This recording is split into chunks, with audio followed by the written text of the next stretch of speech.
नमस्कार दोस्तों, मैं शिवम मिश्रा आप सभी को हमारे यूट्यूब चैनल टीम हंटर पर हार्दिक स्वागत करते हैं। उम्मीद करते हैं आप सभी स्वस्थ मस्त ज़बरदस्त जिंदाबाद होंगे।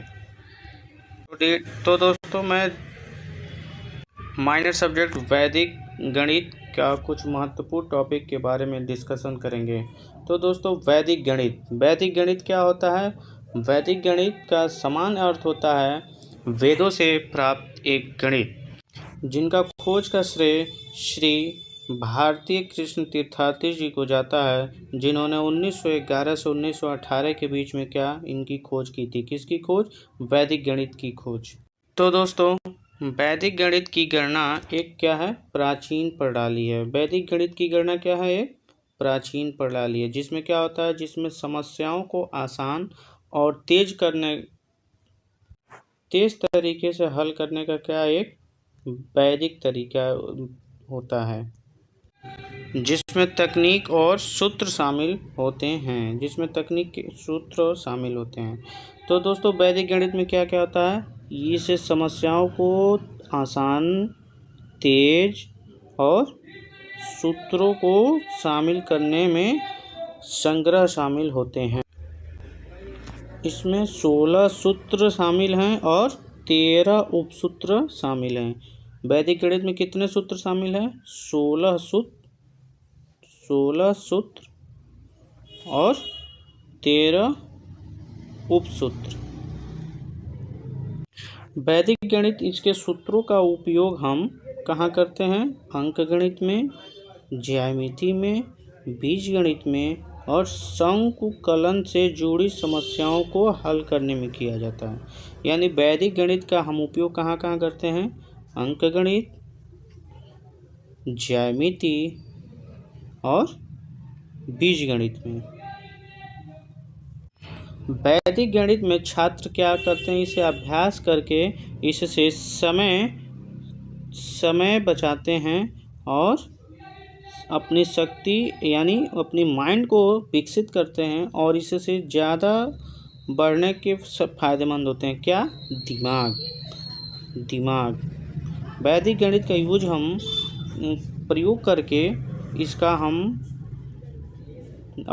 अपने दिमाग को विकसित कर सकते हैं और एकाग्र कर सकते हैं। साथ साथ क्या कर सकते हैं? इसे हम समय की भी बचत कर सकते हैं। तो दोस्तों, आज हम बताते हैं वैदिक गणित क्या होता है। वैदिक गणित क्या है? वैदिक गणित एक प्राचीन प्रणाली है, जिसमें गणितीय समस्याओं को आसान और तीव्र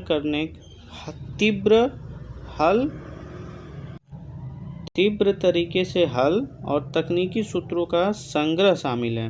वैदिक गणित क्या है? इसमें प्राचीन प्रणाली है। इसमें गणितीय समस्याओं को आसान और तीव्र तरीके से हल करने का सूत्रों का संग्रह शामिल है। वैदिक गणित के जनक कहे जाने वाले कौन थे? तीर्थार्थी जी थे। कौन? भारतीय कृष्ण श्री तीर्थार्थी जी थे। ठीक है, जो 1957 में गणित नामक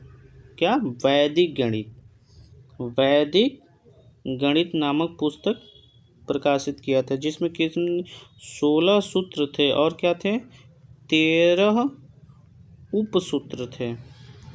तो आपको दो चीज़ समझ में आई होगी।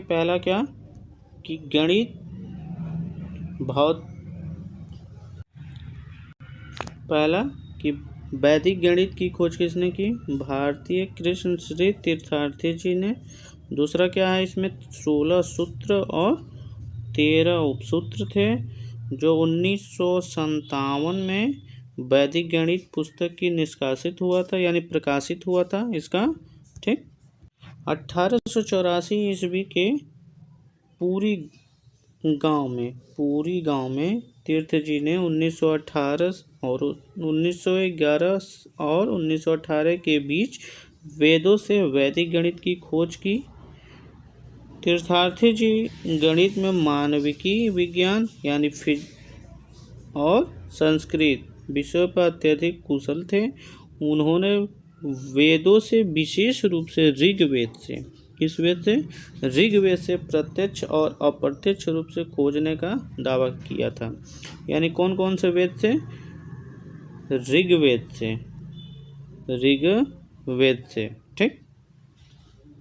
अब वैदिक गणित का लाभ क्या होता है? वैदिक गणित से हमें अपने उपयोग करने में ये सरल होता है। ठीक, पहला होता है। दूसरा क्या होता है? ये मस्तिष्क का विकास होता है। क्या होता है?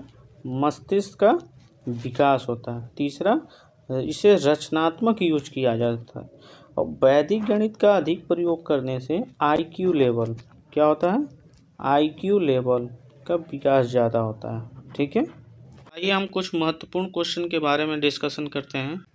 पहला प्रश्न क्या है? वैदिक गणित के सूत्रों की खोज कब की गई? जिसका पहला ऑप्शन है वर्ष 1910 से 1915 के बीच। दूसरा ऑप्शन है 1913 से 1918 के बीच। तीसरा ऑप्शन 1910 से 1917 के बीच। और चौथा ऑप्शन है 1911 से 1918 के बीच, जिसका राइट आंसर होगा डी। प्रश्न नंबर 2 क्या है? वैदिक गणित के सूत्रों की खोज किसने की? अभी हम आपको ऊपर बताए हैं वैदिक गणित की खोज, सूत्रों की खोज किसने की थी? भारतीय कृष्ण तीर्थार्थी जी ने, जिसका राइट आंसर होगा सी। प्रश्न नंबर अगला है वैदिक गणित के सूत्रों की खोज कौन सी भाषा में थी? तो इसका राइट आंसर होगा संस्कृत होगा। ठीक है। सूत्र एकाधीन केन पूर्णवर्त का अर्थ है? जिसका पहला ऑप्शन है पहल से एक कम। दूसरा ऑप्शन है बाद से एक कम अधिक। और तीसरा ऑप्शन है पहल से एक अधिक। और चौथा ऑप्शन है बाद से एक कम, जिसका राइट आंसर होगा पहल से एक अधिक। नेक्स्ट प्रश्न है वैदिक गणित के सूत्रों की संख्या कितनी है?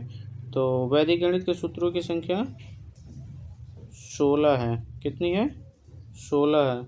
और उपसूत्र की संख्या 13। ये सूत्र, ये उपसूत्र। वैदिक गणित का महत्वपूर्ण अंक क्या है? 16वां। वैदिक गणित का महत्वपूर्ण अंक क्या है? 16वां। तो उम्मीद करते हैं आप सभी को यह परीक्षा में काफ़ी महत्वपूर्ण प्रश्न देखने को मिलेंगे। तो आप अधिक से अधिक वीडियो को लाइक, शेयर, सब्सक्राइब कीजिए। जय हिंद दोस्तों।